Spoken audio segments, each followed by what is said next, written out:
Muy buenas tardes, muy buenas noches tengan todos ustedes. Realmente es un gusto volver a reencontrarnos en los seminarios de educación médica continua, especialmente preparados por todos ustedes. La Sociedad Latinoamericana de Cuidados Intensivos Pediátricos tiene el honor de presentar al Comité de Educación. Tenemos al coordinador y a todo su equipo que ha preparado este seminario y a quienes les damos anticipadamente el agradecimiento por todo el tiempo que han compartido para preparar este seminario.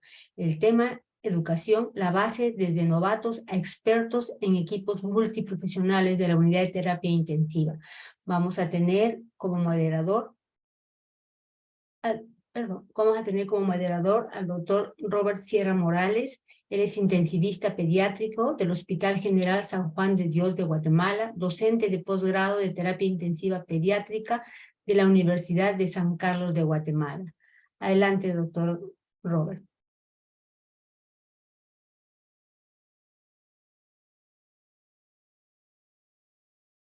Muchas gracias a todos y bienvenidos a esta sesión de la CIP, ¿verdad? Del Comité de Educación. Pues estamos muy contentos de empezar el día de hoy con esto que es la base de los novatos y expertos en equipos multiprofesionales en terapia intensiva. Sabemos que la terapia intensiva no es solamente del intensivista, sino que dependemos de un equipo amplio desde enfermería, terapistas, y que esto hace de que puedan salir adelante nuestros pacientes y que tengan un mejor pronóstico y un mejor tratamiento en el momento que está con nosotros. El día de hoy vamos a tener 4 charlas muy importantes, muy interesantes, que van a ser expuestas en este momento. Empezaremos con la charla que se llama La Educación, el punto de encuentro de novatos y expertos, a cargo del doctor Luis Moya. El doctor Luis Moya pues es guatemalteco, es pediatra, intensivista pediátrico, es jefe de la unidad de terapia intensiva pediátrica del Hospital General San Juan de Dios, es docente y el coordinador del posgrado de terapia intensiva de pediátrica de la Universidad San Carlos de Guatemala y también es coordinador del Centro de Simulación Soyuz en Guatemala. Doctor Moya, agradecemos su exposición.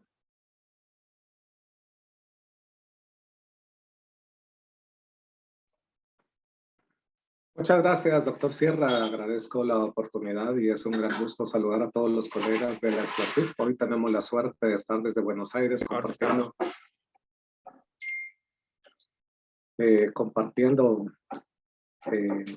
este evento. Quiero decirles que para mí es un gran gusto. Vamos a hablar muy rápidamente acerca de lo que es compartir en la educación la base de ser novato y de ser experto. Pues, ¿qué les puedo decir? Tenemos que cuestionar, aunque agradezcamos y reconozcamos lo importante que es la educación médica, pero la educación médica sí es una situación que es estática, fragmentada, basada en la historia. La influencia francesa nos daba mucha información por partes. O sea, el corazón es un órgano con una especialidad, el pulmón es un órgano con una especialidad. Son enfermedades, cadáveres, el ensayo y error, es simplista y reduccionista, es autoritaria, y ha prevalecido más el conocimiento que el desempeño. Hasta después de la Edad Media, en el Renacimiento, ya se ve al cuerpo como una fábrica, se ve como algo que tiene que ver con procesos e incluso con situaciones que son altamente abstractas, ¿verdad? Como la inflamación, que después de 2 siglos, casi 3 siglos, se logra ir entendiendo. Entonces, ¿qué es lo que nosotros vemos como educación el día de hoy? Hay 7 alternativas para la medicina basada en evidencia que siguen estando en nuestro modelo educativo, que es jerárquico, autoritario, vertical y basado, como les decía, en el ensayo y error. Las decisiones clínicas basadas en la evidencia, en la eminencia, o sea, dependiendo de cuántas canas tengamos, en la vehemencia, el nivel de estridencia que nosotros hablamos fuerte, en la elocuencia o la elegancia, en la providencia, en creer en una condición mágica religiosa, o incluso hasta en el nerviosismo. Vemos que la gente hace las cosas para evitarse problemas, o mejor para que no me digan y todo, ¿verdad? O sea, ya está en el exceso de confianza, que puede estar en el nivel de, que se mide a través de qué tanto los niveles de sudor, ¿verdad? O sea, qué tanto es lo que la gente hace y no necesariamente o no suda al momento de tomar una decisión, ¿verdad? La matriz educativa, yo insisto que nuestra América Latina necesita mucha gente competente, no necesariamente expertos. Estamos nosotros haciendo un culto al héroe, precisamente a pocos expertos, y que cada vez nosotros lo hemos visto de que si el conocimiento es un bien, la educación se ha vuelto un negocio. Entonces, este es el ciclo de Krebs, conocido por todos ustedes. Pareciera una cuestión sencilla y alguien diría, mire, eso es de un estudiante de medicina, lo sabe, ¿no? Como diría Mafalda, cuando le dicen algo tan sencillo que hasta un niño puede manejarlo, entonces, ¿por qué insinúan que hasta las señoras torpas pueden manejarlo, no? Pero lo sencillo no necesariamente es simple, y por eso es que hablaba yo acerca del pensamiento complejo, del simplismo y lo reduccionista, ¿no? O sea, este es el ciclo de Krebs ya con la nomenclatura química, y también tenemos que ver cuál es el ciclo de Krebs dentro del mapa metabólico, ¿no? Entonces la educación nos tiene que ir enseñando a poder integrar y a tomar mejores decisiones. Esta es una fórmula que ustedes conocen sobre la supervivencia, la ciencia médica, la eficiencia educativa y la implementación local, genera una probabilidad de supervivencia. O sea, si lo hacemos todo al 100, la probabilidad de supervivencia es de 100, no necesariamente es el equivalente. Pero si lo hacemos al 80%, no es 80%, sino que 0.8 por 0.8 es 0.64 por 0.8 es 51. Es casi cercano al azar. Entonces, definitivamente tenemos que buscar ser personas competentes, buscar de que tengamos el equilibrio de conocimiento, habilidad y actitud para poder ser una persona competente. Hay personas muy hábiles, pero no tienen mucho conocimiento. Hay personas que utilizan el conocimiento para resaltar y agredir a otros, pero son incapaces de amarrarse los zapatos. Ese es el erudito incompetente. Hay personas adorables, pero no tienen mucho conocimiento. Hay personas muy capaces que son intratables. Y hay personas que tienen muy poca capacidad resolutiva, ¿no? Eso es el mundo real, donde nosotros tenemos que ir equilibrando lo que se llama también de la soft competency y trabajar en equipo, ¿verdad? Entonces, muchas veces nuestra preprogramación de qué es lo que tenemos que estudiar hace de que se pierda la atención, y eso es una cuestión que muchas veces nos pasa porque se le ha dado mucho mérito al logro, pero no al proceso, ¿sí? Esta era los pacientes, como los veía yo cuando estaba entrenándome a residente, ¿verdad? Muchas veces había que llamar al cirujano para colocarle una venodisección o buscar al experto o al hábil que supiera hacer una venodisección, ¿verdad? Mientras que ahora es un trabajo en equipo en el cual se decide en segundos el colocar un intraóseo, intubar y mejora el pronóstico. Esta es la base de un estudio que sucedió en Uganda, donde la educación tiene un impacto importante, donde residentes de tercer y cuarto año entrenaron a estudiantes de último año, igual en Myanmar, en Tailandia, residentes de primero y segundo año entrenaban a estudiantes de último año. Miren ustedes el porcentaje de participantes que completaban las acciones, ¿sí? Evaluar el estado de conciencia, administrar el oxígeno, 27%. Administrar líquidos, administrar glucosa era menos de la mitad. Solamente el 67% lograba hacer estas cosas que son posibles hacerlas en cualquier lugar de América Latina. No necesitamos altos entrenamientos para poderlo tener, ¿verdad? Ni volvernos expertos. Y eso es lo que yo siempre le pregunto al personal de enfermería y de terapia respiratoria de mi hospital. ¿Cuántos años tiene de estar usted acá? Y yo le hablaba con Sebastián, con Natalia y con Adriana, 20, 25, 28 años. No existe el R28 o el R25. El personal más estable es el personal de terapia respiratoria, el personal de enfermería. Pero miren ustedes, después de los entrenamientos, cómo cambió el tiempo crítico de hacer las acciones. Evaluar el estado de conciencia. En vez de tardarse 340 segundos, se tardaron 9. Y vean ustedes la atención. Se redujo en 20 minutos la atención. Acá, si ustedes ven, no hay nada que dependa de tecnología. No hay ningún estudio clínico ni diagnóstico que tengamos que esperar. Y, por ejemplo, a veces hasta una hematología con una biometría hemática con velocidad de segmentación espera 1 hora uno para tenerla. Acá nosotros estamos hablando de intervenciones que van a salvar la vida. O sea, tenemos que que el conocimiento sea explícito, que nosotros mostremos en nuestro desempeño en lo que sabemos. Entonces pareciera que el ser médico y el llegar a ser un especialista o ser un experto es como cuando uno comienza desde el Homo pithecanthropus erectus hasta que poco a poco empieza a llegar a ser el adscrito, el jefe de la sección y la unidad. Pero nosotros lo vemos diferente. Nosotros creemos, así como las matrushkas, las muñecas rusas, en el de que este es el estudiante que nosotros todavía seguimos siendo, pero nosotros cada vez nos vamos a ir poniendo en una capa más grande, ¿no? Es un proceso en el que cuando estamos acá vemos con vergüenza, con pena, con tristeza, con nostalgia lo que fuimos antes, ¿sí? Y entonces vemos nosotros de que aún adentro de nosotros, yo les sigo diciendo a todos, yo me sigo viendo como un universitario con la misma ilusión y desempeño de estar acá, porque no quiero llegar a ser un viejito de estos, ¿no? O sea, tal vez el tamaño y lo gordo sí lo he tenido, pero quiero seguir teniendo el espíritu de este pequeño que quería seguir siendo un aprendiz, un universitario, ¿verdad? Siempre podemos aprender de todos y nosotros nos damos cuenta de que hay predecesores. Esta foto me encanta a mí de Cristiano Ronaldo con Alfredo Di Stéfano, ¿verdad? O sea, ¿qué le puede contar, impresionar Cristiano Ronaldo, Alfredo Di Stéfano, ¿no? O sea, eran momentos diferentes, pero la experiencia y la juventud es importante poderlo entender, ver en la educación que es importante la comprensión y el respeto, y no creernos mejor que nadie, simplemente tenemos más antigüedad y hemos leído los mismos libros, ¿no? Por más sencilla que parezca la tarea, siempre hay consecuencias que pueden ser negativas, ¿verdad? Que uno diga, y no le da vergüenza lo que hizo, que la gente no sabe ni qué es la vergüenza y tampoco entiende lo que hizo, ¿verdad? Miren ustedes qué importante esto. El rechazo muchas veces tiene representaciones en el cerebro equivalente a un dolor físico. Los que han pasado alguna vez una ruptura amorosa lo entenderán a nivel de resonancias magnéticas. Se dieron cuenta que el tratar mal a las personas puede tener representación en el cerebro equivalente a haber tenido una fractura. Cuando yo venía una vez de dar una conferencia cerca de la frontera con México y me tocó darme cuenta de este rebaño, se me salieron las lágrimas y me dejé tomarle foto porque mi mamá siempre me decía, vos sos la oveja negra y de que eres mal estudiante, pero el problema es de que estaba rodeado de ovejas blancas, ¿no? Entonces aquí esta oveja era la que le hacían bullying, ¿no? Por lo pálido que es, ¿verdad? Y uno tiene que buscar estar rodeado de ovejas negras. Y en realidad, pues prefiero ser oveja negra, ¿verdad? O sea, no necesariamente tenemos que compararnos, es como los signos vitales. Tenemos que buscar la cuestión individual estocástica, no lo secular, ¿verdad? Cada persona es individual en un proceso educativo individual que tenemos que entender, ¿verdad?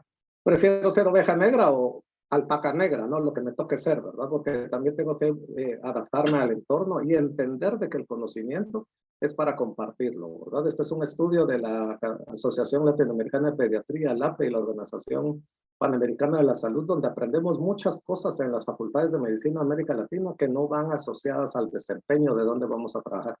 Y sobre el paciente grave, emergencia o trash, es en realidad muy, muy poco. Tenemos que buscar entonces el poder tener conocimientos, actitudes y habilidades. Vean ustedes lo que se está haciendo según el Foro Económico Mundial para el 2020, resolver problemas complejos, pensamiento crítico, creatividad, eso ha ido creciendo y cambiando. Incluso la gente habla de inteligencia artificial o de las máquinas. Todas las máquinas son creadas por humanos, o sea, no son más inteligentes, pero la gran ventaja que tienen las máquinas es de que no son arrogantes y además solo hacen lo que pueden hacer. O sea, un microondas solo le calienta una taza de café y una impresora le imprime una hoja. No van a estarse metiendo algo de lo que no son competentes. Vean ustedes el criterio de selección de la NASA para los nuevos astronautas.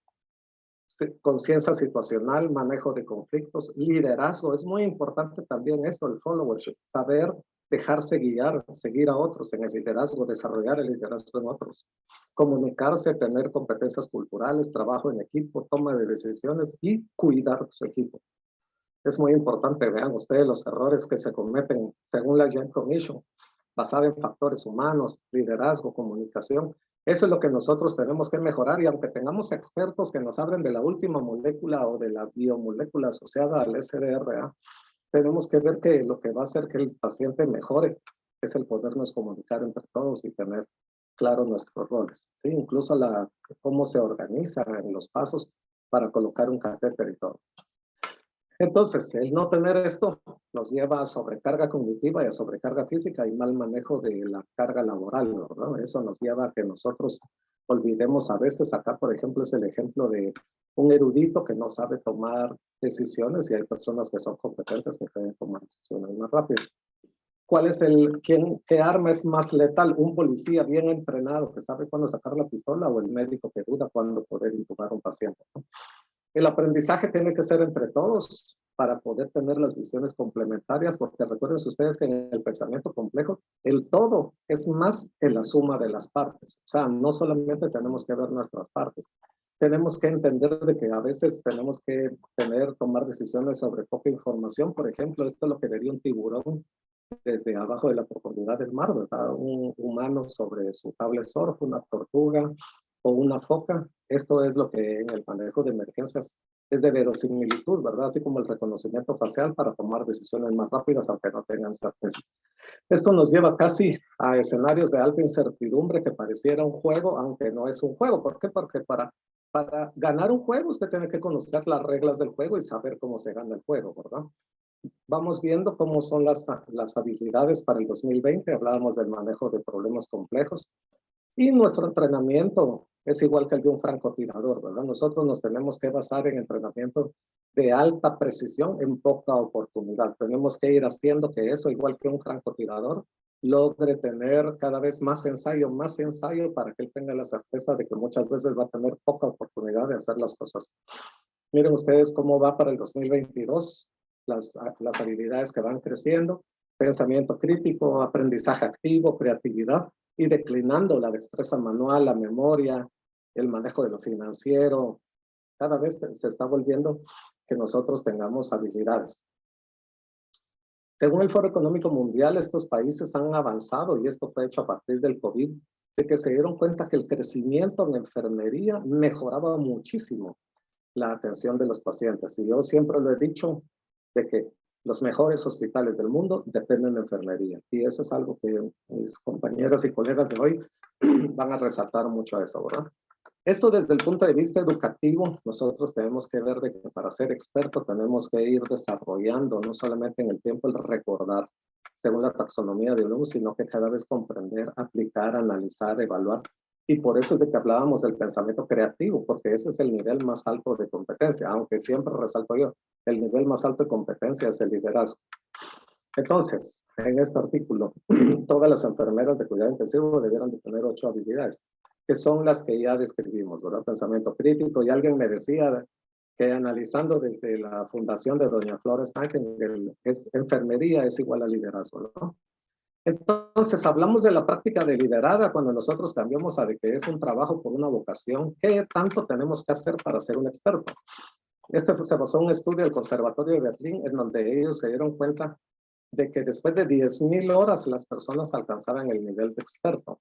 Pero pareciera que 10,000 horas es muchísimo, pero eso no solamente de clases. Tenemos que pensar, esta es la matriz del Hospital General San Juan de Dios del posgrado que yo tengo el privilegio de trabajar, en donde todas las actividades superan más de 10,000 horas. Todo momento que está en el hospital es de aprendizaje. Incluso las vacaciones. ¿Por qué las contabilizo yo? Porque usted necesita descansar para regresar con más ganas a aprender. Los descansos, el poder ir a actividad deportiva, recreativa, familiar, espiritual, todo está considerado, porque todo es importante en el balance del estilo de vida de una persona, ¿verdad?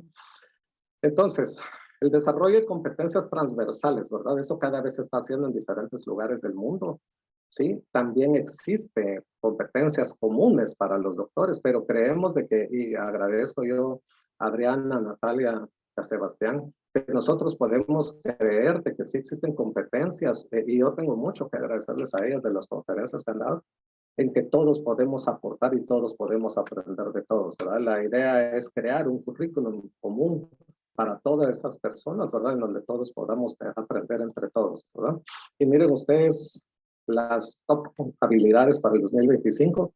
Pensamiento crítico, aprendizaje activo, resolver problemas complejos, pero eso es mejor si lo hacemos en conjunto, ¿verdad? Ya para el 2030 le vamos a decir adiós al hospital clásico, ya va a ser más remoto, ya hablamos del hola al hospital, ya no es el hospital de hospital, sino el hospital, ¿verdad?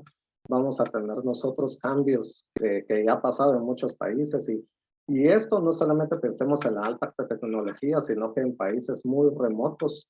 Estábamos hablando hace principios de mayo en el seminario de la concientización acerca del reconocimiento temprano de sepsis, que ese de manera efectiva se hace fuera de la terapia intensiva. Para el futuro no son los títulos o el tener diplomas colgados, sino que el desempeño es lo que le va a dar la forma futura al trabajo, ¿verdad? Vamos a tenernos que reentrenar en muchas cosas. Si ustedes le dan a su hijo de 7, 10 años su celular, él sabe cosas de su celular que ustedes no sabían, ¿verdad? Los jóvenes vienen muy capacitados porque han crecido con mucha tecnología, ¿verdad? Pues compartir a nivel internacional, en América Latina, todo lo que podemos tener metas conjuntas, tenemos que pensar más allá de nuestras fronteras, pero no solamente a nivel de países, sino que también a nivel de servicios, a nivel de especialidades y que no sean solamente de silos. Este es un artículo que tuvimos la oportunidad de trabajar donde el primero no hacer daño no es suficiente. El primero no hacer daño no daña, pero no resuelve. Tenemos que buscar entender cuál es la curva de aprendizaje. Y no solamente reconocer errar es humano, tenemos que hablar mejorar es humano. La frase completa es errar humanum est, perseverare diabolicum, o sea, errar es humano y perseverar diabólico. Pero ¿por qué no hablamos mejorar es humano? Y mejor si lo hacemos como equipo, ¿verdad? O sea, eso es una cosa donde vamos a aprender no solamente de los éxitos, sino de las fortalezas de los demás. Tenemos que ya dejar la imagen latinoamericana del caudillo, del super papaíto, ¿verdad? Donde el conocimiento se concentra en él, sino que tener equipos donde nosotros podamos tener el conocimiento basado en una relación de confianza, porque solamente siendo libres podemos ser responsables. Ahí es donde nosotros vamos a tener la autoridad de poder ejercer el liderazgo, ¿verdad? Por eso es la competencia de más alto nivel, ¿verdad? Dirigir y trabajar en equipo. El doctor Sierra, tengo el privilegio de que él sea mi profesor en el curso de payasos. Este es un curso que dimos de RCP en la Escuela Nacional de Payasos, donde nosotros sabemos de que este payaso puede salvar una vida si está en una piñata o una fiesta infantil obstruyendo la vía aérea de un paciente, más que lo que se puede hacer adentro de un hospital. Pero insisto que todos podemos aprender a todos, ¿verdad? Y como lo dice el doctor Sierra, ser payaso es algo serio, ¿verdad? Todo lo que ustedes hagan dentro de una fiesta infantil tiene que tener objetivos, así como también se hace en una clase o en una visita guiada, ¿verdad? Esta es una vasija tipo maya de los mayas que habitaron en Mesoamérica, donde este docente le está enseñando a estos nobles, ¿verdad? El cómo poder tomar decisiones y poder hacerlo de ordenar estos números, ¿verdad? Eso es algo que nosotros tenemos que hacer el legado hacia el resto de nuestro equipo, tomar decisiones y que ellos puedan actuar de forma libre. Gracias. Muchas gracias, doctor Moya, por su conferencia. Les recordamos que si tienen alguna pregunta pueden hacerlo a través del chat del seminario para que los expositores pues, puedan responderlas en su momento, ¿verdad? A continuación, pues presentaremos desde Colombia a la licenciada Adriana Ramírez Barrientos. Ella es enfermera especialista en cuidado al niño en estado crítico de salud.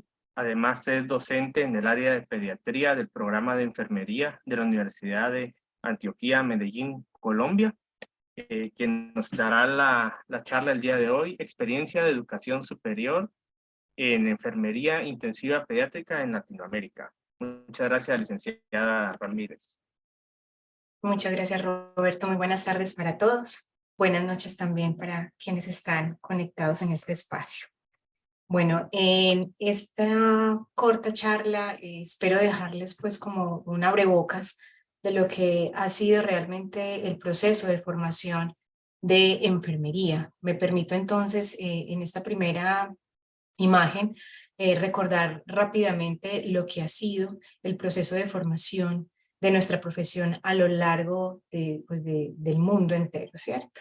En ese sentido, entonces, recordemos que para nosotras, las enfermeras, el legado que nos deja Florence Nightingale es fundamental porque ha sido concebida históricamente y sigue siendo, aún luego de más de un siglo de existencia de profesión, nuestra pionera.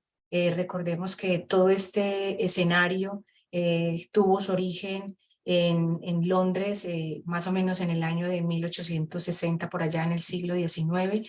Y aquí lo puntual y lo que quiero rescatar es cómo realmente el hacer, el ejercicio de una práctica orientada hacia el cuidado en el que primaba la recuperación, se buscaba la mínima posibilidad de lesionar o de causar mayor, si me permiten decirlo, complicación en los pacientes, que para aquel entonces el escenario era escenarios de guerra y donde pues, los heridos eran heridos de alta complejidad.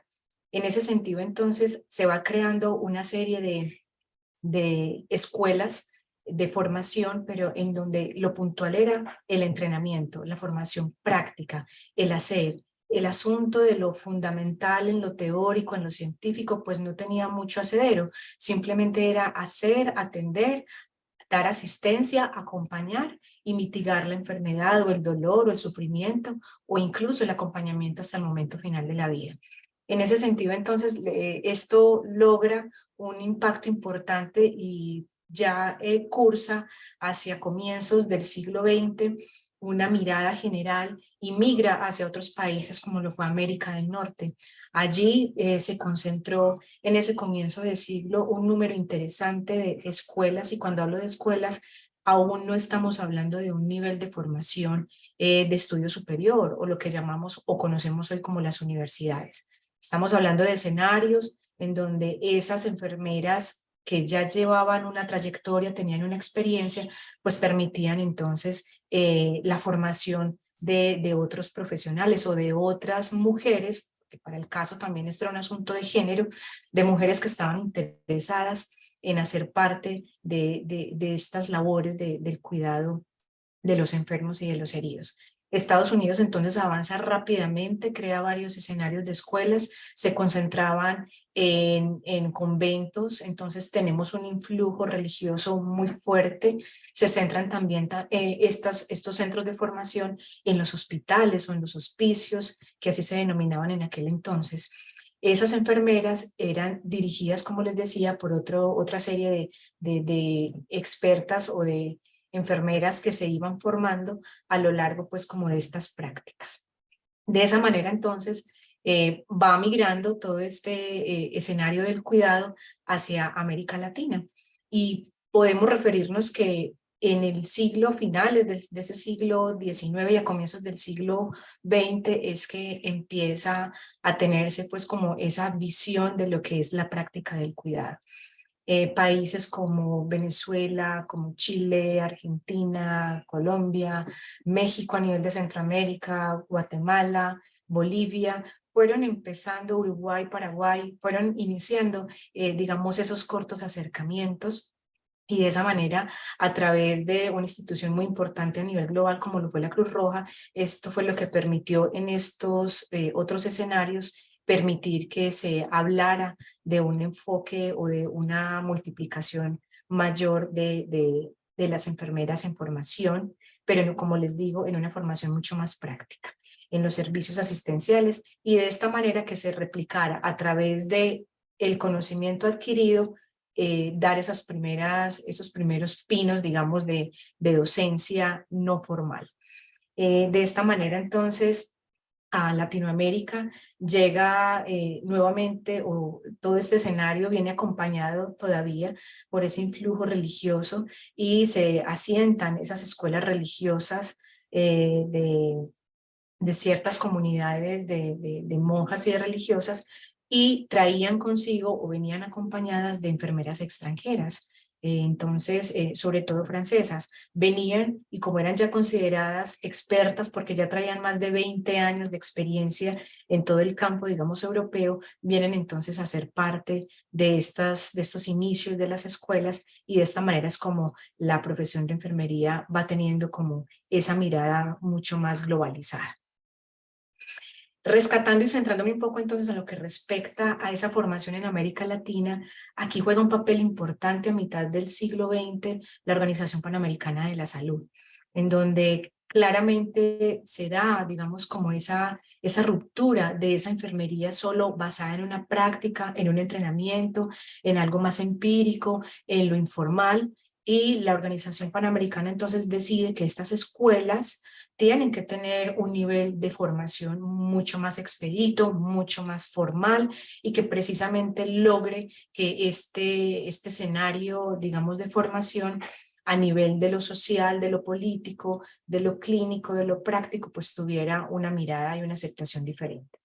Así es como entonces ese carácter técnico que se traía en los últimos, pues en esos inicios de siglo, ya tengan una mirada mucho más instrumental en términos de referirse a que se debe pensar en una formación curricular con unos elementos puntuales que vayan orientados no solamente a fundamentar el hacer, es decir, la práctica, la habilidad, la destreza, sino que también permitiera al estudiante en formación adquirir otros saberes y otros conocimientos, digamos, de otras áreas del saber. Ejemplo, las áreas sociales, las áreas de las bases duras y científicas, como la biología, como la parte biomédica. Entonces todo esto empieza a tener una mayor estructura. De esta forma se empiezan a dar estos primeros, si me permiten decirlo, como asentamientos universitarios en donde se fueron adaptando, sobre todo en las escuelas médicas, fueron teniendo esta posibilidad de ese trabajo multidisciplinario, la formación del médico y a la par esa escuela de enfermería que precisamente optaba por la formación puntual. Entonces, con esto también decir que enfermería en los comienzos en nuestra región latinoamericana tuvo total también, digamos, influencia del modelo biomédico.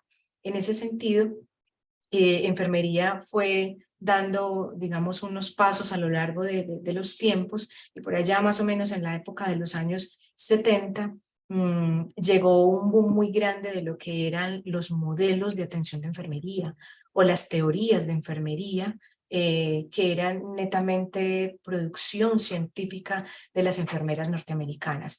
Entonces empezamos a tener ya una fundamentación mucho más disciplinar, mucho más propia de lo que es la enfermería, a tener un sustento y una epistemología que tiene total, digamos, coherencia con ese hacer propio, y esto permitió entonces el surgimiento progresivo con los avances obviamente también científicos en el área de la investigación clínica, en el área de la investigación médica, ir teniendo herramientas y elementos para pensar una formación mucho mayor o de mejor nivel.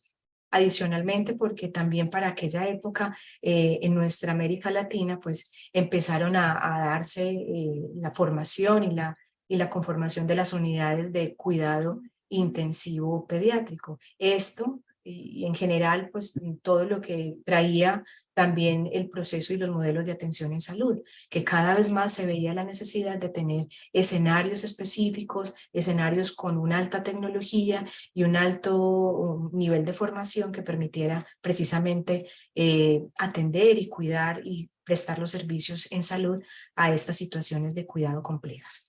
Entonces esto también pone en la mira, obviamente, la formación de la enfermera, y en ese sentido, entonces, esto nos permite pensar en las especializaciones.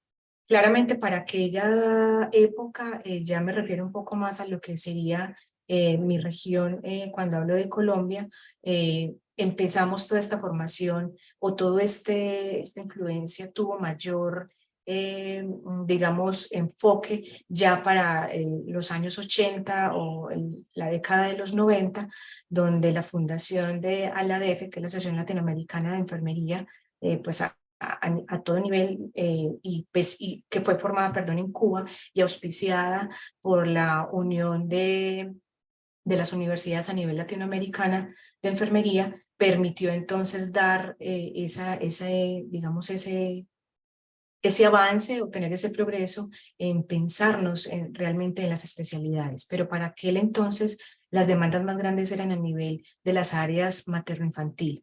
Aquí fue entonces teniendo esos primeros acederos el cuidado intensivo pediátrico en términos de la formación en enfermería. Entonces países como Venezuela, Colombia, Ecuador, Perú, Chile, Argentina y Brasil fueron esos primeros países pioneros que precisamente, digamos, apostaron por el surgimiento de estas especializaciones. Entonces, hoy por hoy, ¿qué conocemos como esa formación en enfermería? Hablamos entonces de la práctica avanzada en enfermería. Es importante entonces considerar que para nivel de Latinoamérica, hoy tenemos un alto componente en los diferentes países y hay una gran demanda de los servicios de las unidades de cuidado intensivo. Por lo tanto, pensaríamos que hay un alto nivel en términos de la conciencia de los modelos de atención en salud.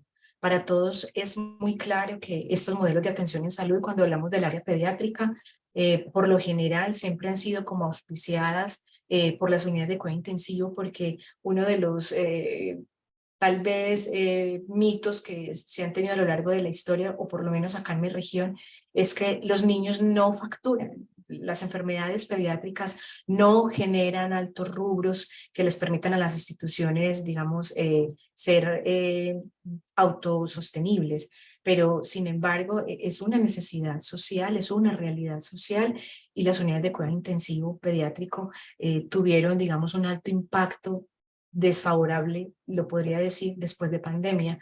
Por lo menos en Colombia y en mi región, que es en Medellín, muchas de nuestras unidades de cuidado intensivo pediátrico específicas para pediatría fueron siendo desplazadas porque el número significativo de pacientes afectados en pandemia eran adultos. Posteriormente se viene una ola de los niños afectados, y esto pues permitió obviamente que no determinaran de desaparecer. Hoy por hoy, pues casi que contamos las unidades de cuidado intensivo pediátrico que todavía alcanzaron a sobrevivir después de pandemia, no pasan de 10 unidades en la ciudad, fuera de todas las que fueron pues como cerradas. Pero con esto lo que quiero decir es que miren que tenemos una historia de más de 25 años de existencia. Entonces, hoy por hoy es un asunto que nuevamente requiere y merece tener una participación mucho mayor, y en términos de ser numerosa o mayor me refiero a ser efectiva. Y esto solamente se puede lograr es a través de la evidencia, a través de demostrar que efectivamente la labor que se hace en el cuidado de enfermería es fundamental. El 90% del cuidado que se da a los pacientes en las unidades de cuidado intensivo es realizado por el personal de enfermería. Entonces esa práctica avanzada aquí tiene un asunto interesante, y es ¿qué se habla entonces? ¿Qué se espera en el proceso de formación? La Sociedad Latinoamericana de Cuidado Intensivo Pediátrico, SLACI, pues también tiene una trayectoria importantísima. Creo que esto fue fundamental para Latinoamérica desde 1993, pero que luego de 3-4 años empezaron a tener como un mayor impacto a nivel de países y de regiones. Y creo que estos asuntos de lograr estadísticas de las regiones, de tener una mayor participación, de lograr este tipo de escenarios donde evidentemente el trabajo transdisciplinar e interdisciplinar dé cuenta de lo que se está haciendo, es, creo yo, una de las estrategias más favorables que pueden permitir que no solo la práctica avanzada en enfermería, sino la médica, pues también dé cuenta de estos escenarios. Entonces, asimismo, nos soportamos, enfermería tuvo sus cimientos de la evidencia en la experiencia médica. De ahí que, obviamente, la experiencia en investigación médica lleva mucho tiempo, y enfermería ha tenido ese espejo y ese ejemplo como uno de sus principios, digamos, en la disciplina. De esta manera, entonces, para nosotros es fundamental que esa práctica basada en la evidencia siga sosteniéndose precisamente en estos escenarios de lo clínico y de lo práctico y de lo comunitario. Pero ¿qué sucedía entonces hasta ahorita, antes de 2010? Que efectivamente la formación en enfermería crítica pediátrica pues no era, digamos, el boom, o no era lo más taquillero, si me permiten decirlo así. Creo que es con el Consejo Internacional de Enfermería, más o menos como para ese entonces, y ahora con toda la política que hay de Nursing Now, que hemos venido teniendo en la última década, aunque Nursing Now es mucho más reciente, pero creo que todo esto precisamente, estos principios es lo que hoy han logrado que estrategias como Nursing Now tengan hoy el impacto que tienen. Entonces, en ese sentido, el Consejo Internacional de Enfermería determinó claramente que era importantísimo tener unos niveles de formación de enfermería en la, digamos, en el nivel posgradual. Y para eso, entonces, hoy hablamos de que esa enfermería de práctica avanzada tiene como unas subcategorías. Se habla de la enfermería clínica especialista y se habla de la enfermería en atención directa. Estos dos escenarios que finalmente le apuntan a la enfermería práctica avanzada es lo que hemos venido tratando, digamos, de fomentar a lo largo de crear escenarios en posgrado como las especializaciones clínicas, escenarios como las maestrías en enfermería con líneas de profundización. Entonces, todos estos programas se han convertido en un reto fundamental para todas las instituciones de educación superior. A nivel de Latinoamérica, con ACES, de hecho, todo lo que tiene que ver con los parámetros, digamos, políticos y de normativa en educación superior, han tenido un alto, digamos, ya interés por estos escenarios de formación, al punto que se han creado políticas no solo nacionales, regionales, internacionales, sino también con miras a pensarnos a que la enfermería tiene que verse en una práctica avanzada global, que sean unos lineamientos internacionales que permitan que ese profesional sea un profesional del mundo, que en cualquier lugar donde se encuentre sea reconocida esa experticia, no solo desde el empirismo o los años que lleve de formación, sino que efectivamente logre demostrar unos conocimientos específicos, pero no solo conocimiento desde lo teórico y desde lo específico de su área del saber, sino en la investigación. Entonces acá la investigación cobra un valor muy grande y de ahí entonces la evidencia en enfermería a este nivel. Por eso la enfermería de práctica avanzada se centra en estos tres atributos, el que acabo de mencionar, la investigación. Hablamos de la educación, entonces acá hay un asunto interesante porque aquí es donde uno encuentra a nivel latinoamericano ciertas discrepancias en lo que es la formación subespecialista, la formación posgradual. Hablamos de especializaciones en la práctica clínica, pues a nivel de mi país, de Colombia, les puedo contar que de todas las universidades que hay, estoy hablando de más de 30, 40 universidades, solo 5 de ellas consideran la importancia de formar el enfermero en programas especializados en el área de cuidado crítico pediátrico. Mientras que a nivel de maestría, que efectivamente los lineamientos que plantea el Consejo Internacional de Enfermería habla que realmente la enfermera de práctica avanzada debería de tener un título de maestría o ser una magíster en práctica clínica, pero para nosotros, país, digamos que las necesidades han sido diferentes y de ahí cuando hablo de las discrepancias, hablo más de las especificidades también y de los aspectos que social, cultural y políticamente pues vive cada país en sus realidades diversas. En ese sentido, pues acá lo que quiero resaltar y puntualizar es que efectivamente a nivel Latinoamérica, países como Argentina, Chile, Bolivia, Venezuela, Brasil, han venido también trabajando y desarrollando en la educación superior todos estos elementos que dan cuenta de la práctica avanzada en enfermería, pero que efectivamente se quedan en un nivel, digamos, intermedio, si me permiten decirlo así. Cuando hablo intermedio me refiero a las especialidades por el tiempo de formación, que no superan el año y medio digamos, de acompañamiento teórico.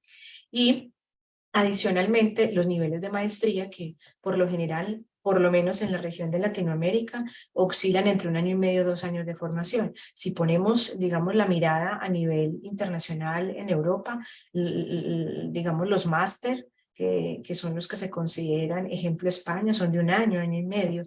En ese sentido, entonces, estas maestrías clínicas, por ejemplo, en Colombia, solo una universidad en este momento, en el momento actual, está ofertando una maestría que se orienta a la formación de enfermeros en el área de cuidado intensivo, digamos, crítico.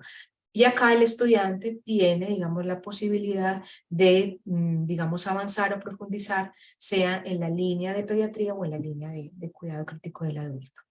Entonces, con esto simplemente decirles que, si bien es cierto que hemos tenido un avance importante, que se ha logrado cambiar el chip de lo que es la enfermera desde una visión netamente, si me permiten decirlo, pragmático y empírico.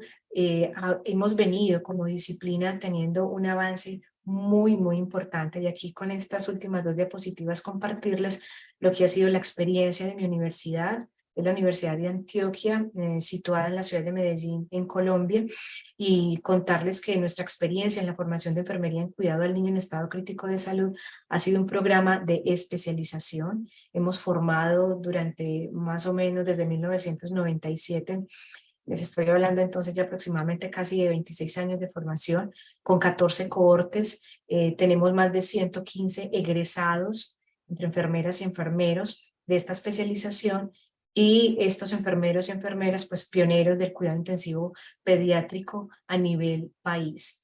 En ese sentido, pues para nosotros es un orgullo saber que nuestra especialidad sigue teniendo pues todavía digamos auge, sigue siendo un programa totalmente visible con una cantidad de transformaciones a lo largo de estos 26 años. Esto nos permite entonces hoy situarnos como una de las universidades con un programa, con el primer programa en formación a nivel país. Tenemos otras, digamos, universidades que vienen pues haciendo sus pinos en este proceso de formación, pero que claramente la exigencia, la complejidad y la demanda social y de salud que hoy por hoy tiene nuestra población infantil, pues nos exige una calidad en la formación, nos exige unos escenarios de formación mucho más, digamos, contundentes y no solo desde lo regional, sino tener una mirada mucho más globalizada. Como conclusiones, entonces, decirles que pues, la enfermería en América Latina ha sufrido grandes transformaciones que han sido fundamentales. Acá la invitación es para que las instituciones de educación superior se piensen en programas curriculares, en flexibilizar las estructuras de formación posgradual que realmente den respuesta a las necesidades que no solo demandan los profesionales de enfermería, sino los mismos servicios que hoy por hoy necesitan y requieren enfermeros especializados. En ese sentido, entonces, pensarnos que esos atributos de la investigación, de la docencia, que es fundamental, pero la docencia con conocimiento y con experticia que permita traer a esos escenarios de simulación y a esos escenarios clínicos reales esa experiencia significativa de los estudiantes y de los enfermeros que hoy, digamos, apuestan por una educación superior. Entonces esto simplemente entender que desde la concepción filosófica y la esencia del cuidado se hace menester que nuestra profesión siga apuntando de una manera mucho más fuerte de lo que hasta ahora digamos, realizado. Y finalmente entender que la mirada no solamente tiene que ser en los escenarios complejos, en un servicio de urgencias, en un escenario de una cirugía con un paciente crítico o en una unidad de cuidado intensivo. Es pensar incluso que el enfoque tiene que ir mucho más allá del estado crítico del paciente, que precisamente es la mirada de ese niño en condición de salud aguda y cómo evitar que precisamente llegue a un escenario de criticidad. Por lo tanto, entonces, la atención primaria en salud juega un papel importante en la promoción y la prevención, y de hecho el escenario de cuidados intensivos creo que también nos permite pensarnos en que podemos trascender y ampliar un poco más la mirada de lo crítico, de lo crónico, a lo preventivo y a la promoción de la salud. Y por último, pues esta conclusión que nos dice que precisamente en las últimas 3 décadas, si bien es cierto que en América del Sur hemos venido, como les decía, caminando en todo este enfoque de fomentar la calidad en la atención, entonces la invitación es para que seamos replicadores. Creo que aquí tenemos un escenario y tenemos unos invitados que si están conectados en este espacio es porque precisamente creen, le apuestan a que la formación es importante. Entonces, qué bueno que el apoyo, digamos, desde lo transdisciplinar, aquí la invitación es para todos los médicos intensivistas que están en sus áreas, en sus unidades de cuidado intensivo, promuevan la formación de sus enfermeras de cabecera, que les incentiven la importancia de esa enfermera especialista, de esa enfermera con una práctica y con un conocimiento avanzado que le permita precisamente brindar cuidados con calidad. Y creo yo que esto solamente se logra es con el trabajo interdisciplinario, con la educación continua, con una investigación permanente que nos permita, a partir de unos resultados evidentes, lograr precisamente la aplicabilidad de todos esos conocimientos. Y pues finalmente entender que todo esto es para mejorar la salud global de nuestros niños y de nuestras niñas en América Latina. Muchísimas gracias. Muchas gracias, licenciada Ramírez. Muy excelente tema. Queremos también recordarles que pueden escribir sus preguntas por medio del chat. Asimismo, queremos agradecer la participación de los asistentes de diferentes países, de Guatemala, de México, el Comité de Kinesiología de Argentina. Bienvenidos todos a esta presentación. A continuación vamos a presentar desde Colombia también a la licenciada Natalia Andrea Henao. Ella es licenciada en enfermería, magíster en gestión sanitaria en la Escuela Europea de Negocios. Así es miembro también de la Federación Mundial de Cuidados Intensivos Pediátricos y ha escrito capítulos en educación para enfermería. Ha laborado con Médicos Sin Fronteras y Cruz Roja Internacional, siendo y dando asistencia pediátrica, tanto paliativa, atención de emergencia y en desastres. Actualmente labora en la UCI del Hospital General de Medellín y es docente en el área de cuidado crítico de la Universidad Católica de Oriente. Ella nos va a impartir el tema educación de enfermería, desafíos regionales y globales. Muchas gracias, licenciada Henao.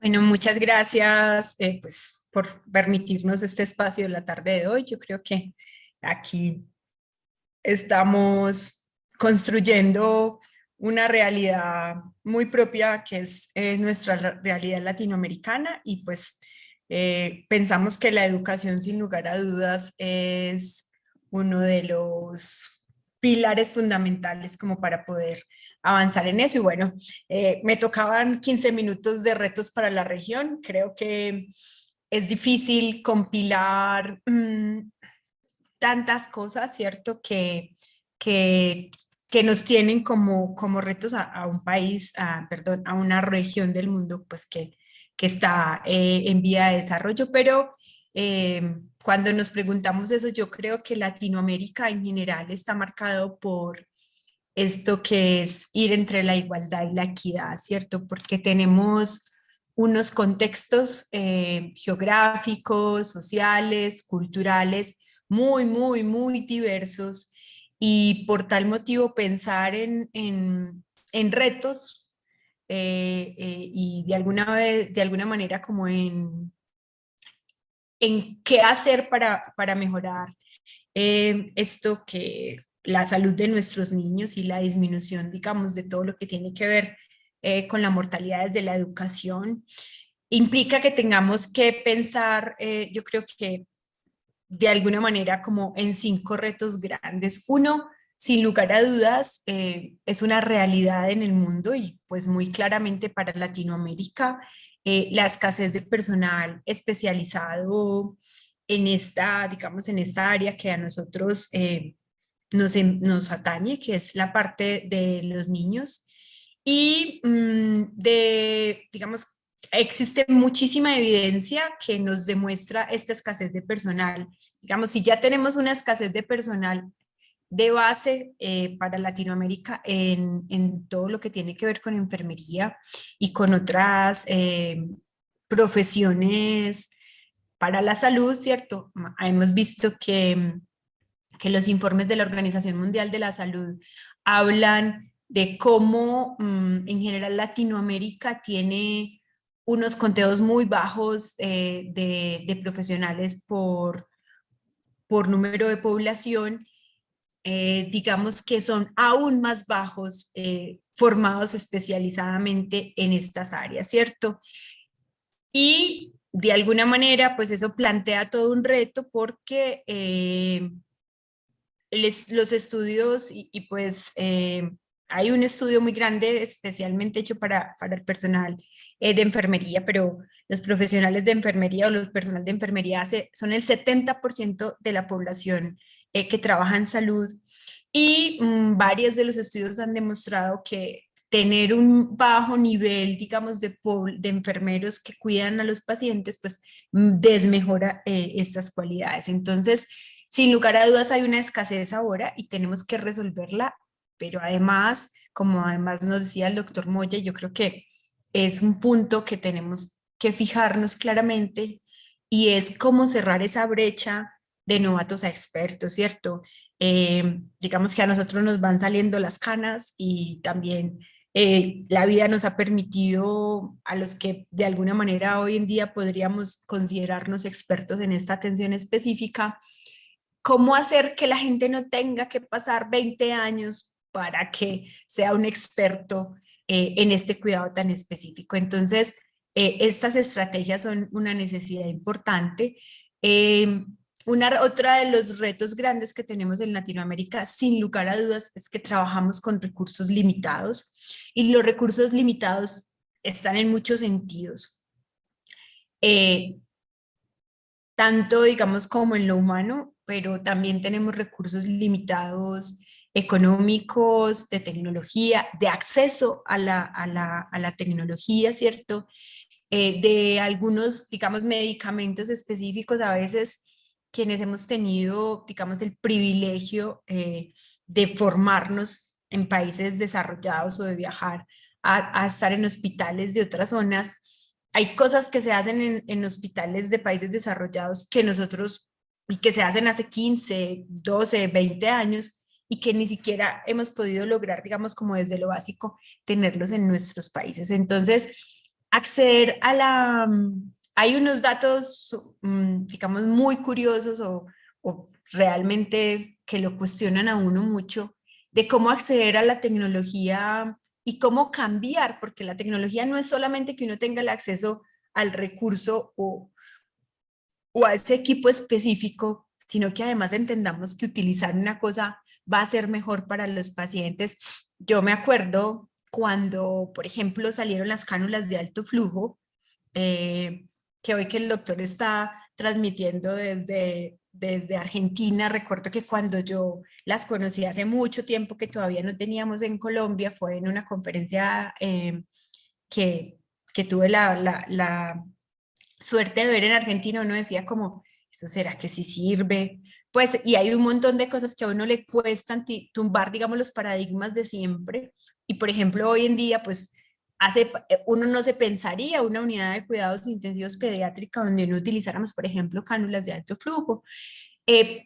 Pero, sin embargo, tumbar esos paradigmas cuando uno no tiene un acceso a la educación, digamos, adecuado o fácil, es muy, muy difícil y de hecho los estudios muestran que si algún cambio en salud tiene apoyo, por ejemplo, de un laboratorio, nos vamos a demorar más o menos 10 años en hacer un cambio, pero si no tiene apoyo, que son muchas de las cosas que nosotros vemos, como por ejemplo las estrategias de sepsis, bueno, un montón de cosas que deberían poderse implementar rápidamente, se pueden hasta demorar 20 años en cambiar cuando no tenemos esa educación, digamos, ese acceso continuo a la educación. Entonces, sin lugar a dudas, los recursos limitados son uno de los retos y de las realidades que tenemos.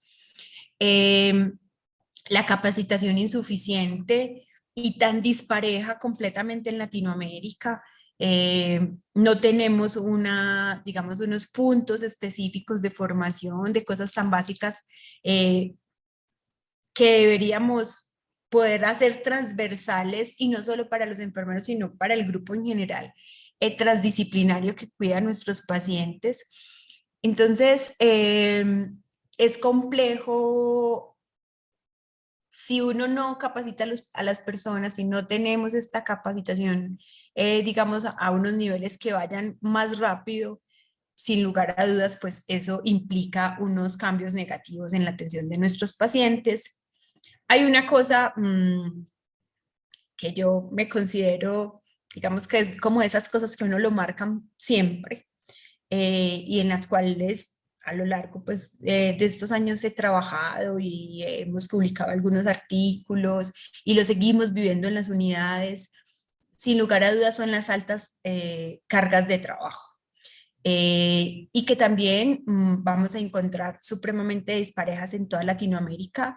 No contamos todos los países latinoamericanos con políticas y regulaciones en cuanto al ratio enfermera-paciente, en cuanto al ratio fisioterapeuta-kinesiólogo-paciente, médicos-pacientes, y eso implica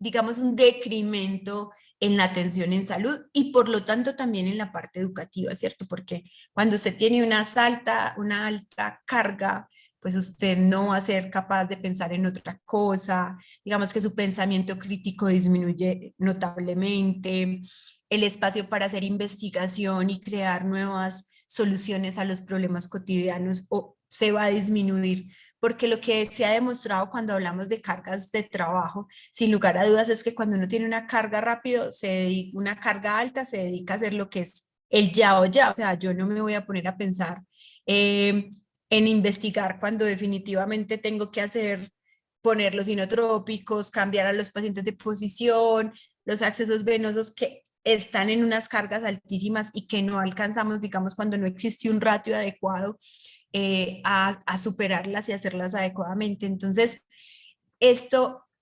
está muy demostrado, sin embargo, para Latinoamérica todavía no tenemos unos lineamientos específicos y creo que es una de las cosas que marca grandemente pues como estos retos que tenemos para la región.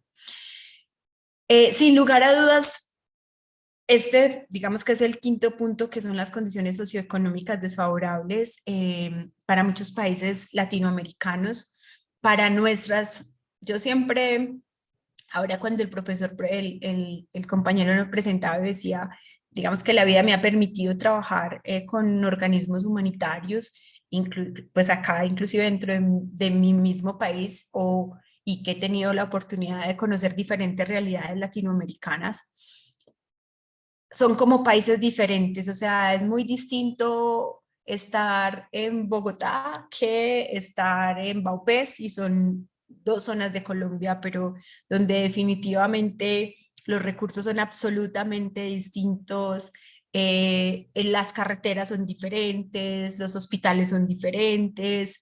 Entonces, esas condiciones socioeconómicas desfavorables también hacen que las personas tengan y los profesionales tengamos una capacidad o un acercamiento diferente a la formación, ¿cierto? Porque si esto cambia completamente los tiempos, los salarios, bueno, muchísimas cosas. Entonces tenemos realidades absolutamente mixtas, y yo creo que ahí retomo algunas de las palabras del doctor Moya, porque y que creo que lo hemos discutido varias veces en diferentes escenarios cuando hablamos de realidades latinoamericanas, y son todas esa diversidad geográfica, cultural, el contar aún con muchísimos grupos étnicos minoritarios regados por toda Latinoamérica, que hace que sea imposible que nuestros procesos,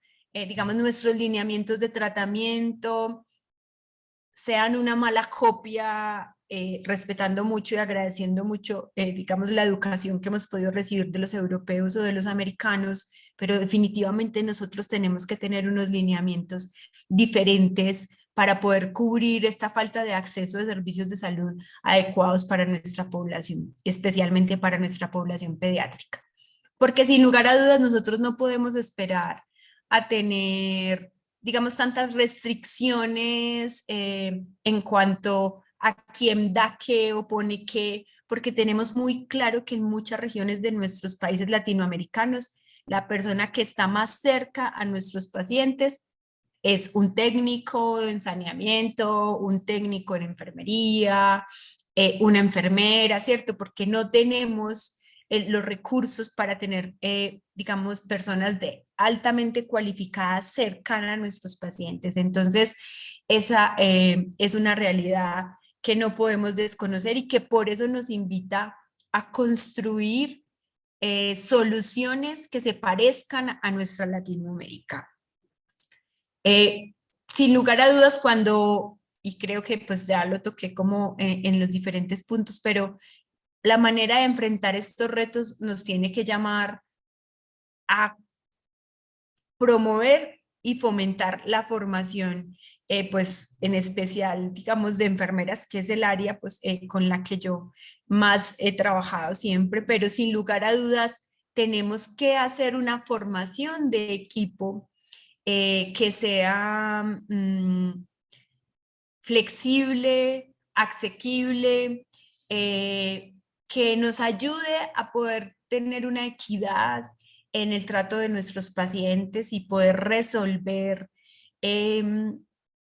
estas necesidades que son tan importantes, y que esa formación no sea fraccionada o partida por los diferentes grupos, sino que logremos que las formaciones sean conjuntas sean transdisciplinares, ¿cierto? Donde podamos aprender de los otros y apoyarnos de estos conocimientos específicos.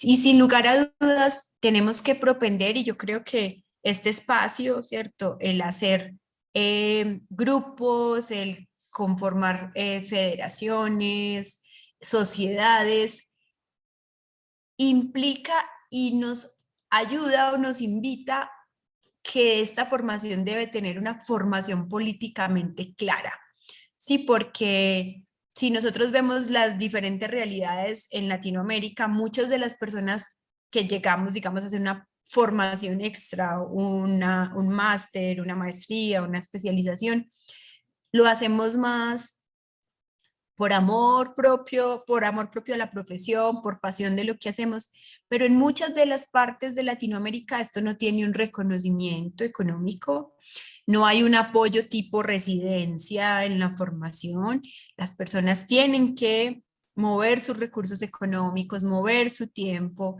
sin encontrar digamos que hay muy pocos países en donde específicamente sí hay reconocimiento, probablemente Perú, probablemente algo en Chile, pero en general no existe, sobre todo en esta formación pediátrica que es tan específica, creo que también algo en Argentina, pero no hay una política que cubra o que acompañe, digamos, esta formación. Y no podemos desconocer las generaciones que tenemos enfrente, ¿cierto? Hay muchas profesiones que van vía a desaparecer y que si ya además conversamos con los chicos jóvenes, no están interesados en tener una vida, digamos, con unas cargas laborales como las que hemos tenido generaciones pasadas, que no los mueve la universidad. Entonces, sin lugar a dudas, tenemos que pensar en tener políticas que apoyen esta formación y esta capacitación específica. Mejorar la infraestructura y los recursos disponibles para las unidades de cuidados intensivos y para la formación especialmente de los pacientes críticos. También se requiere una mayor inversión en el sistema de salud en general, que digamos que intente integrar y fomentar el reconocimiento de esta formación específica, ¿cierto? Para que la población pediátrica, que es yo siempre he dicho y creo que todos los que acá nos mueven los niños, los niños no son adultos pequeños, son extraterrestres en vía de desarrollo y requieren una formación que los tenga en cuenta con su diferencia. Entonces, que estas personas que nos dedicamos y que queremos trabajar con los niños, pues el sistema piensen que somos un factor valioso. Y retomo es la problemática que Adriana contaba en la conferencia pasada, y es una realidad, por ejemplo, muy específica de Colombia, donde en los últimos, yo diría 10 años, pero muy planteado por la pandemia, como nuestro sistema de salud es un sistema en el que si usted no produce, pues no produce económicamente una ganancia, no es viable o no es, digamos, atractivo para el sistema. La parte pediátrica ha tenido un decremento muy importante en desaparición de unidades de cuidado intensivo pediátrico, en urgencias que eran especializadas pediátricas. Entonces, eso tiene una carga muy negativa, tanto para la formación como para la calidad como tal.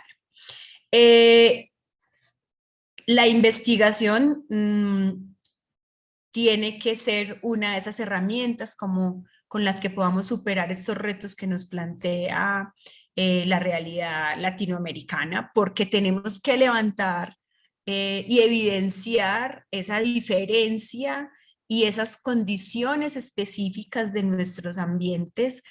Los latinoamericanos, y pues especialmente puedo hablar como por las enfermeras latinoamericanas, no somos las más juiciosas para hacer investigación, probablemente, digamos, influenciado por cosas como las altas cargas de trabajo, el desconocimiento de lo que se hace, pero es sin lugar a dudas nos toca levantar evidencia, promover investigación que sea propia de nuestras regiones, promover investigación transdisciplinar, no podemos seguir viendo el mundo por pedacitos, ¿cierto? Esa unión de saberes hace que el cuidado, y yo siempre recuerdo a uno de mis profesores que me formó en cuidado intensivo, él me decía, la palabra unidad significa unidos todos por los pacientes, ¿cierto? Y eso lo tenemos que recordar cuando yo creo que todos sumamos desde nuestro punto de vista a que ese cuidado de los pacientes sea integral y mucho mejor. Entonces la formación debe estar guiada hacia esos lados y con toda seguridad cada uno va a sumar un poco más de esas fichas del rompecabezas que nos ayuda a mejorar la calidad de estos servicios. Entonces, es muy importante pensarnos la flexibilización de la educación, educación específica para las regiones. Hoy, digamos que así como la tecnología tiene cosas que nos han desagradado mucho y que nos han cambiado la manera, digamos, negativamente a veces de ver el mundo, creo que hoy puede ser una herramienta importante en la formación de las personas, ¿cierto?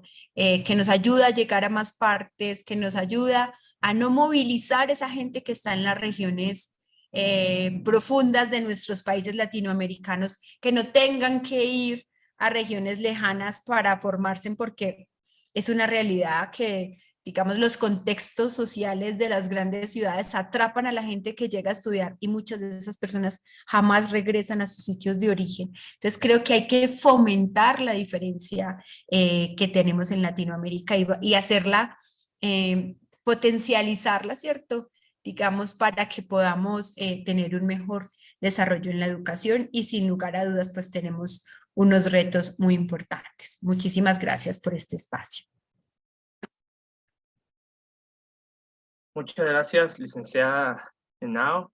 Es muy importante conocer los retos y los desafíos que se puedan tener en el paciente con cuidado crítico en un equipo multidisciplinario. Es por eso que también debemos de ver de que esos desafíos, cuando se superan, como sabemos de que los pacientes en terapia intensiva ahora son más complejos y que tienen mayor en la UCI. Y por eso pues tengo el honor de presentar en este momento al kinesiólogo Sebastián Godoy desde Chile.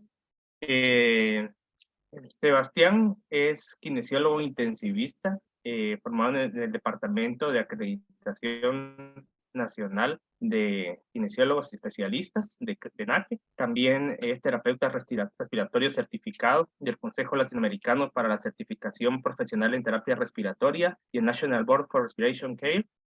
Además está en la unidad de kinesiología del Servicio de Medicina Física y Rehabilitación en la unidad del paciente crítico pediátrico del Hospital San Pablo de Coquimbo, en Chile. Muchas gracias, Sebastián, por tu ponencia. Hola, buenas. ¿Cómo están todos? En primer lugar, quería agradecer obviamente la invitación. Creo que este es un lugar muy, muy lindo para que podamos empezar a poder generar más lazos multiprofesionales. Tenemos grandes equipos en toda Latinoamérica y creo que en ese sentido es importantísimo que podamos seguir trabajando con un norte muy lindo que nos queda todavía como Latinoamérica.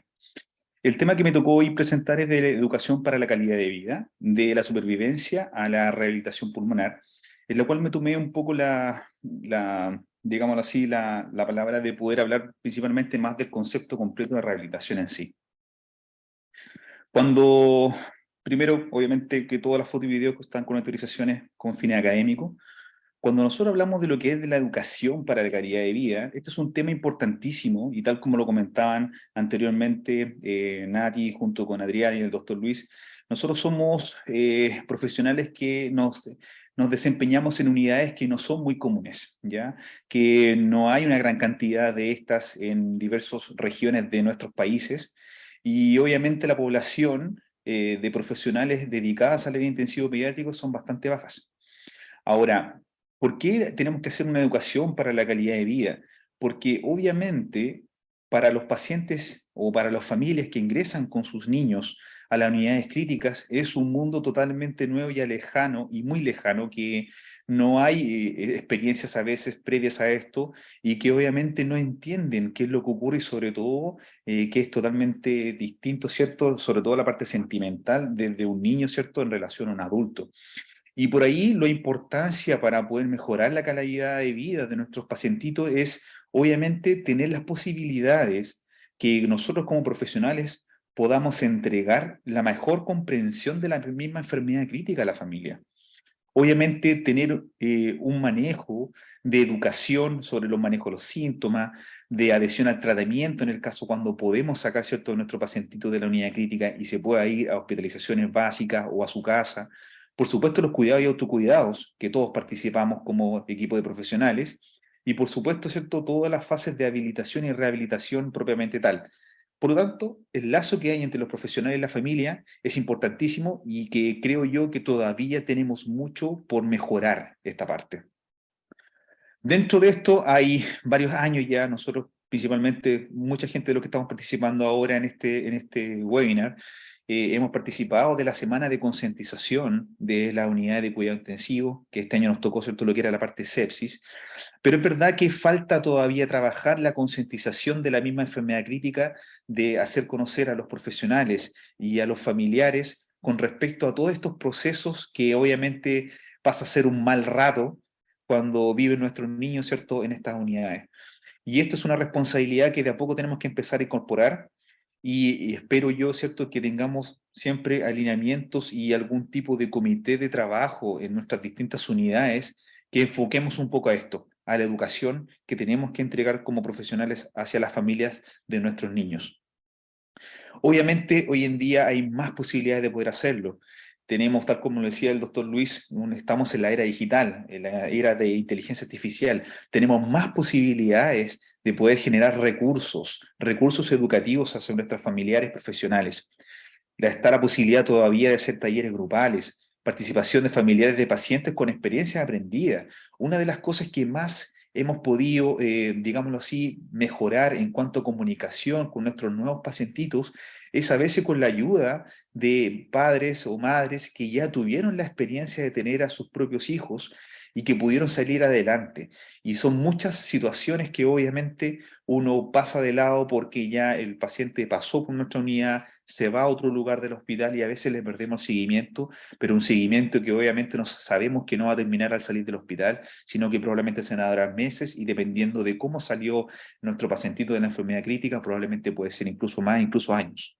Por lo tanto, más aún debemos enfocar los esfuerzos de nuestros profesionales de poder tener programas de seguimiento de estos pacientes, porque obviamente sabemos que muchos pacientitos de ellos que salen de la unidad crítica, que a veces salen muy secuelados, el manejo también interdisciplinario y transdisciplinario de profesional es totalmente distinto de los que tienen conocimiento de unidades críticas a los que trabajan en unidades más básicas.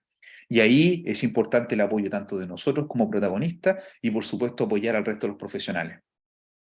¿Por qué esto? Porque el desarrollo de la SUSIP, nosotros sabemos que por la tecnología, por el conocimiento médico, profesionales de salud que ha ido mejorando a través de los años, ya hace más de 2 décadas la mortalidad en UPC ha ido bajando considerablemente, un 11, un 3% en el último estudio. Los niños con condiciones crónicas se dobló. ¿Por qué? Porque está la posibilidad de que con la tecnología, con los avances médicos, con los conocimientos que tenemos actualmente, estamos salvando más vidas, pero a costa de que están generándose pacientes más médicamente complejos o con condiciones crónicas, ¿cierto?, en la cual tienen más morbilidades y por supuesto están saliendo más disfuncionales. Y también las admisiones a la UPC aumentaron incluso hasta 3 veces más, pero considerando que un porcentaje no importante son también de estos mismos pacientes médicamente complejos que obviamente recaen y vuelven a las unidades críticas. Por lo tanto, la incidencia de morbilidades adquiridas en UPC se doblaron. Ahora, esto no es nuevo.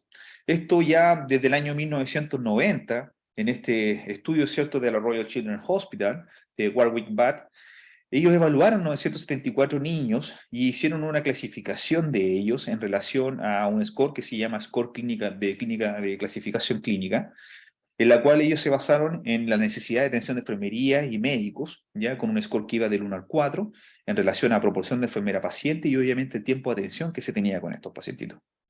Y aplicaron este cuestionario principalmente a los padres, encargados, familiares vía telefónica y fueron clasificando la discapacidad en normal, leve, moderada y severa. Y lo que se dieron cuenta es que los pacientes salieron, ¿cierto?, de las unidades críticas con una discapacidad más o menos importante, en la cual el 20% fallecieron, el 5% tenía una discapacidad severa, el 2% tenía una discapacidad moderada, el 12% tenía una discapacidad leve, y solamente el 17% era funcionalmente normal, pero que requerían supervisión médica, y solo el 42% de ellos, menos de la mitad, era, entre comillas, normal. Por lo tanto, el 80% de los niños sobrevivieron 30 meses o más y el 91% de los sobrevivientes probablemente llevaría una vida independiente. Pero ahí fue cuando empezamos a darnos cuenta, ojo, nuestros pacientitos están saliendo, están sobreviviendo, pero esa sobrevida, ¿a qué costo? ¿Qué tan funcional? ¿Qué tan rápido se están implementando o integrando nuevamente a su vida diaria? Y por lo tanto, esa es una de las cosas importantes que sí o sí tenemos que tener ojo, todos los profesionales, porque nuestra función no solamente es devolverle, ¿cierto?, la vida a nuestros pacientitos o liberarlos de la enfermedad crítica, sino que ojalá insertarlos nuevamente en su ambiente. Y es por esto que ya desde el año 2012, cuando hubo una conferencia, ¿cierto?, en adultos a través del doctor Dave Needham, del Hospital Johns Hopkins, en la cual empezaron a hablar del concepto de síndrome post-UCI, la verdad que ahí se empezó a hablar también qué pasaba con los pacientitos pediátricos. Y obviamente darles enfoque tradicional en la reducción de la mortalidad porque estaban sobreviviendo más los pacientitos, pero qué estaba pasando con el resultado funcional de ellos después de salir de las UPC. Y obviamente se empezaron a dar cuenta que los niños estaban teniendo problemas no solamente físicos, sino que también cognitivos, problemas emocionales, sociales, no solamente ellos, sino que también incluso la familia. Y es por eso que se empezó a hablar del concepto de síndrome post-cuidados intensivos en pediatría. Y ellos lo englobaron muy bien, del grupo de Joseph Manning, lo que era, como lo hablábamos recién, de su estatus basal, ¿cierto? Un niño que entra a una experiencia de unidades críticas, todos completamente se ven afectados, ¿cierto? No solamente el niño, sino que la familia en sí, ¿cierto? Los padres, los cuidadores, etc. Y afecta tanto la parte psicológica, cognitiva, emocional, social, y obviamente tiene un impacto del desarrollo y obviamente va a depender de qué tan grave salió ese paciente y qué tanta morbilidad o secuela han tenido. Es por esto que es importante saber que obviamente lo que queremos nosotros, aparte de que sobreviva el paciente, es que ojalá salga lo más funcional posible. Y ahí se basa mucho también en lo que nosotros podemos educar desde la parte más subaguda y aguda a posteriormente los cuidados que hay que nuevamente empezar a probablemente habilitar y rehabilitar al paciente posterior a su estadía en UPC o estadía en el hospital. Y en ese sentido, lo importante es el estado funcional de la habilidad de un individuo que tiene para realizar las actividades diarias normales necesarias para satisfacer sus necesidades básicas, que es probablemente lo que queremos que vuelvan nuestros pacientitos. Y que obviamente eso depende mucho del estado del paciente y obviamente de su edad, porque sabemos que el mundo pediátrico, con la estratificación etaria que tenemos, obviamente las condiciones basales van a ser totalmente distintas. Y esto se basa un poquitito en la clasificación internacional de funcionamiento, donde sabemos que obviamente la condición de salud va a depender de distintos, digámoslo así, funciones o factores, tanto funciones estructurales como lo que podemos medir, ¿cierto?, a través de la fisiología y lo que es la anatomía básica, y también con respecto a lo que pasa con el paciente en relación a su actividad y participación. Y por supuesto, todo está influenciado, ¿cierto?, por factores contextuales como el factor ambiental y también los factores personales, y entre ambos van a ir, ¿cierto?, teniendo relaciones siempre mutuas. Por lo tanto, no solamente nos podemos quedar con la mirada de que el paciente, tenemos uno que va sobreviviendo, que va a salir probablemente con disfunción solamente de funcionalidad física, sino que es todo un contexto completo, una funcionalidad mental también cognitiva, y todo esto engloba lo que realmente es el funcionamiento humano. ¿Qué elementos tenemos para poder evaluar funcionalidad? Bueno, varios. Tenemos escalas, tenemos score, ¿cierto? La posibilidad de poder hacer esto no solamente cualitativo, sino que cuantitativo. Instrumentos biofísicos como la ecografía, ¿cierto? Algunos elementos, los hand grip, y por supuesto cuestionarios que podemos ir evaluando todas estas temáticas. Este trabajo es bastante bonito porque realmente tenemos mucho que trabajar, no solamente como Latinoamérica, sino también a nivel mundial, con respecto a qué instrumentos podemos utilizar para evaluar todas estas consideraciones o resultados de nuestros pacientes que están post-UCI.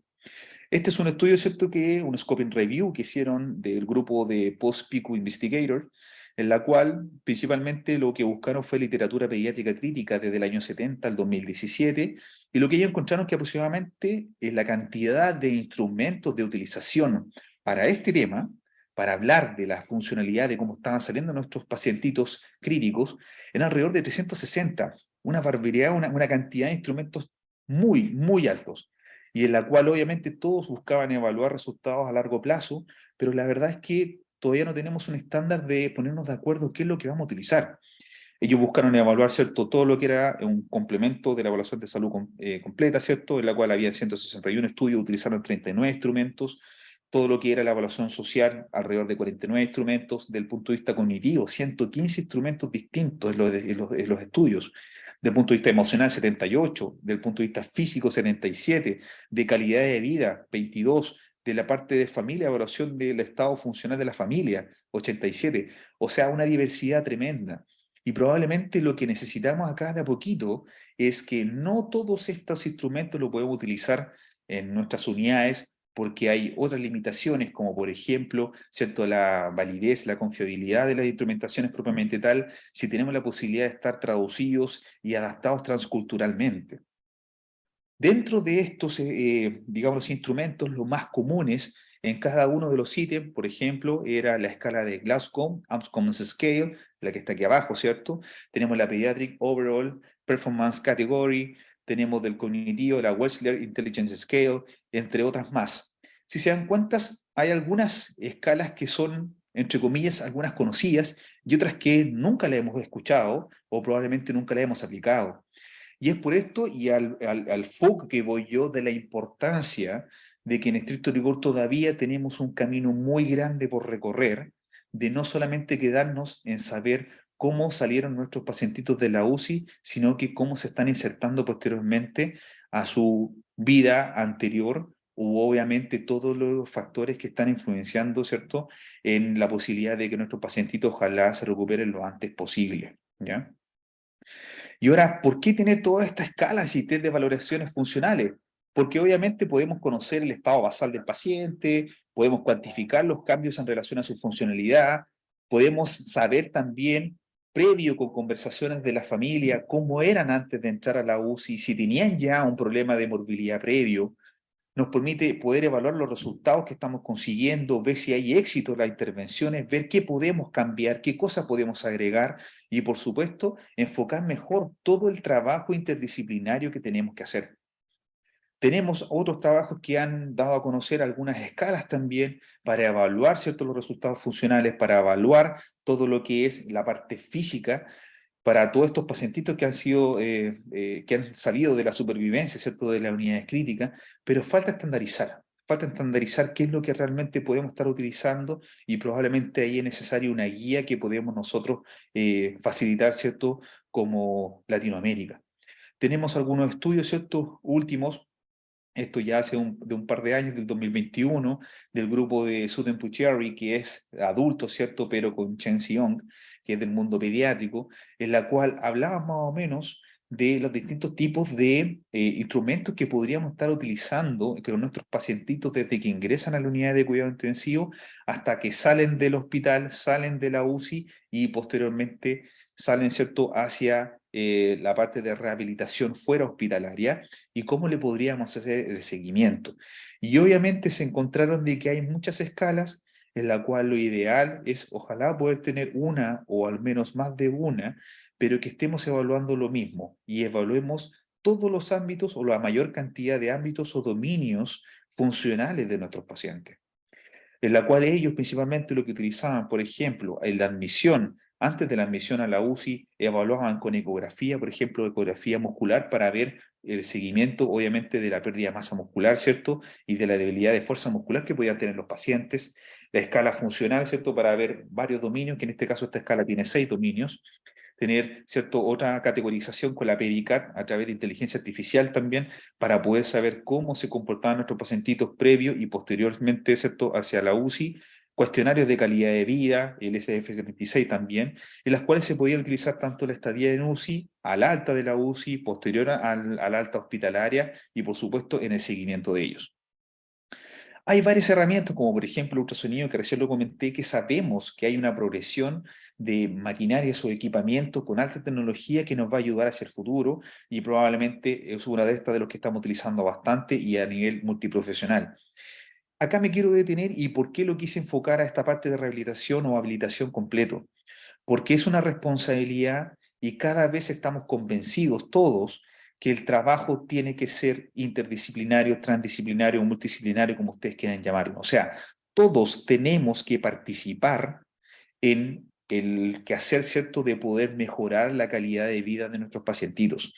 Nosotros, ¿cierto?, acá en mi hospital tenemos esta estrategia de seguimiento de los pacientes post-UCI. Tenemos un equipo multidisciplinario que trabaja, pediatra, kinesiólogo, terapeuta, fono, tiene un nutricionista, trabajadores sociales, enfermeras, etcétera. Hacemos controles presenciales y telecontrol.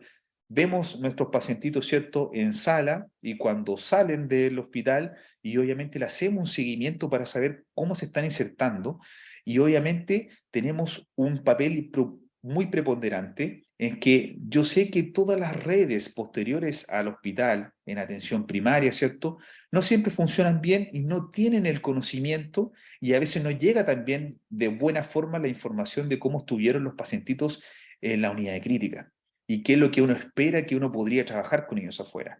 Y es por eso que es importante que a veces, y tal como lo comenté en un principio, los conocimientos de los profesionales fuera de la SUSI es totalmente distinto y no saben obviamente cosas más complejas, sobre todo si sale un pacientito médicamente complejo, que podrían ayudar obviamente en la rehabilitación posterior de ellos, porque sabemos que son a mediano o largo plazo.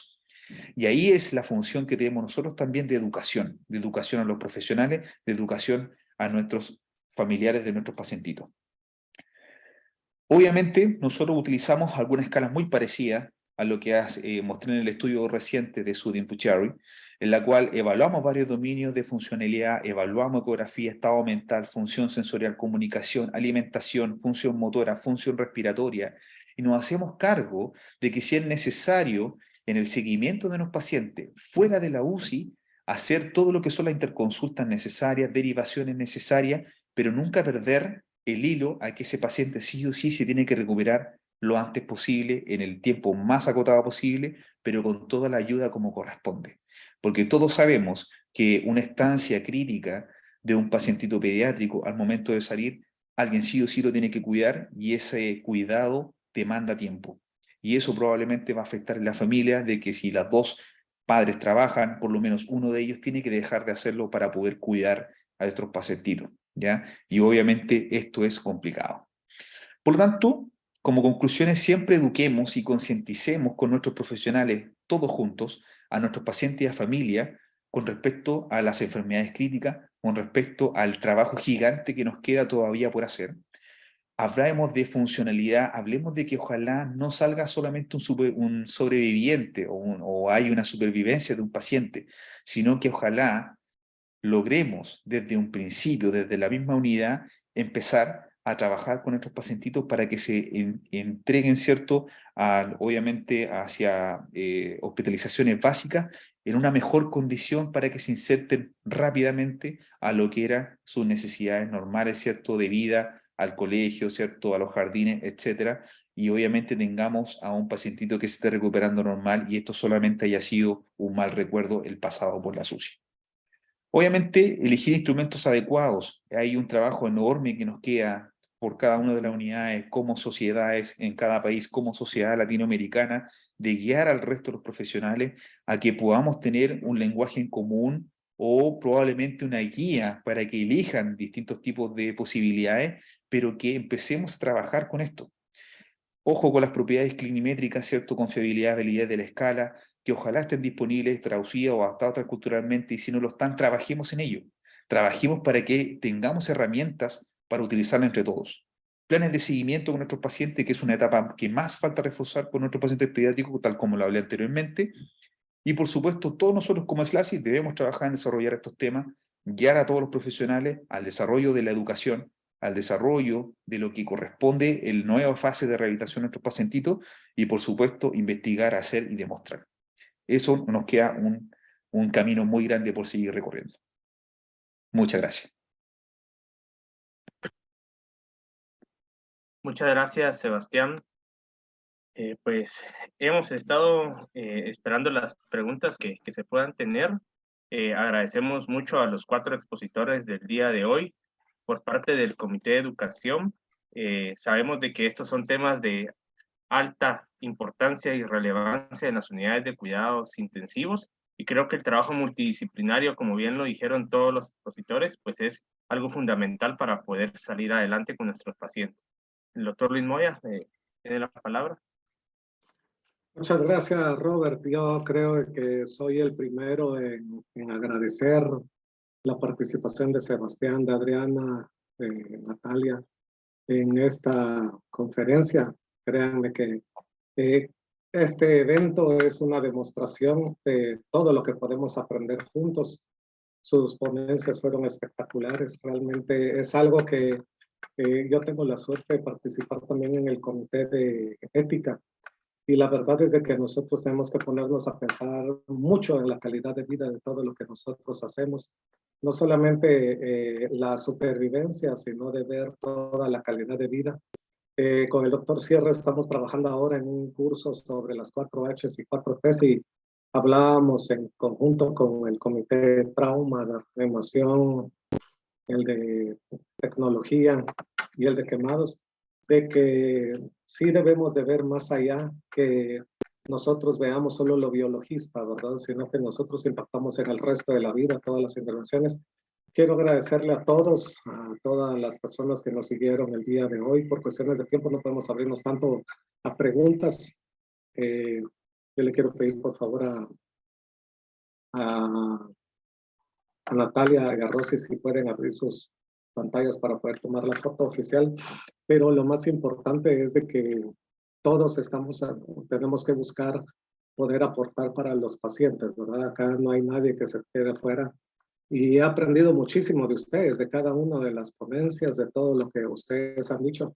Creo que esto es en realidad lo que nosotros podemos aportar. Lo que decía Natalia, de buscar acerca de que nuestras soluciones sean locales latinoamericanas, ¿verdad? Hay cosas que a veces no dependen de la tecnología o de cómo vienen las cosas impuestas. Tampoco me gusta el término de tropicalizar la ciencia, sino que el pensamiento científico puede ser local, como ustedes lo mostraron. O sea, nosotros tenemos que ir buscando la aplicación del causa y efecto, y eso a través de la educación y todo lo que se está haciendo.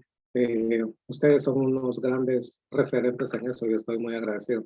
Gracias también, Rosy, porque esto es una cuestión que solo con el apoyo de la tecnología se está logrando hacer. Esto era antes impensable.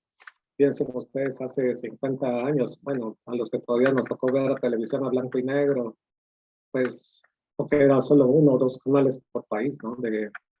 Pero ahora, afortunadamente, podemos estar teniendo comunicaciones en vivo en diferentes países. Pues les agradezco a todos. En aras del tiempo, pues vamos a estar en contacto. Una sonrisa para la foto oficial, por favor. Pues sí, también todos. Gracias. Y les agradecemos mucho su participación en el seminario. Rosy, tiene la palabra. Sí, doctor. A nombre de la mesa directiva, permítame felicitar a usted y a todo su equipo por el seminario. Excelente presentación. Todo lo tenemos claro. Nuestro paciente crítico lo necesita a todos. Todos tenemos una labor que cumplir. Quería yo, antes de despedirnos, invitarlos al congreso que tenemos del Latinoamericano de Cuidados Intensivos Pediátricos en Chile.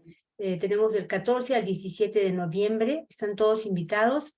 También tengo que anunciarles que les estamos esperando el 1 al 5 del 2024 en el Congreso Mundial.